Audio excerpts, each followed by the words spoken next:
We're all journalists first and foremost. We're here to tell stories. To do that, they want to go to some of the most difficult places in the world. Last I heard, Eleanor, Ian from AP, a journalist who just went to Independence Square in Kiev, who said much more tense than some hours ago, and there's anti-tank barricades, soldiers, APCs. Keep safe for those who are out there.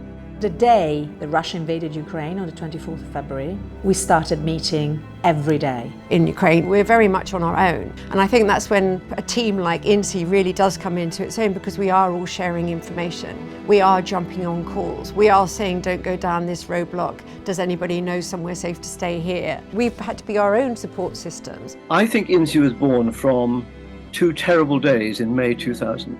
In the course of 48 hours, 3 very experienced and respected figures in foreign news were killed.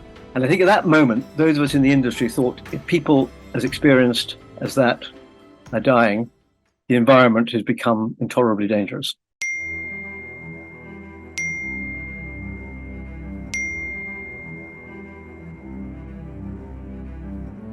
It's very difficult because we're used to fighting things that we can see, and the idea that these platforms, that they mutate into these malignancies that then follow you out into your real life at home, I don't think it's something that we as an industry really have grappled with. Sometimes, of course, you can do all your preparatory work and then something happens that you couldn't foresee.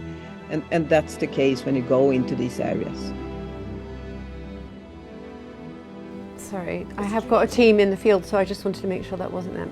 Most of the times, there is no story where there is no risk. That's the sad reality, if you will. I was actually inside the mall. I entered myself with my camera during the shooting. So I didn't have even a flak jacket on, no helmet, anything.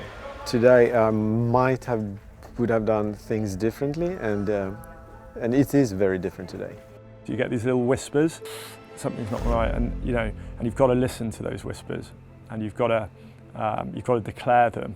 That might be the only warning you get. What differentiates INSI from other journalist protection groups is we try and prevent those bad things happening in the first instance. The real value that INSI have to people like me is knowing it's there. Usually dangerous situation is also important situation. It can be a game-changing situation in countries, in regions, and of course we still have to be there. I think the fundamental achievement of INSI is that nobody in the industry can pretend they don't know what good safety standards are.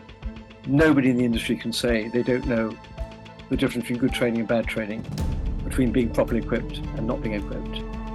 And that creates an environment in which it becomes part of all management's responsibility to make sure that the environment that you create for people who are voluntarily putting themselves in harm's way is as safe as possible. But there are lots of people working in dangerous environments without much protection, without much backup. I think, if anything, our work will have to be redoubled over the next 20 years. INSI helps us manage risk, without doubt. You cannot eradicate risk. The only option if you want to eradicate risk is not to go.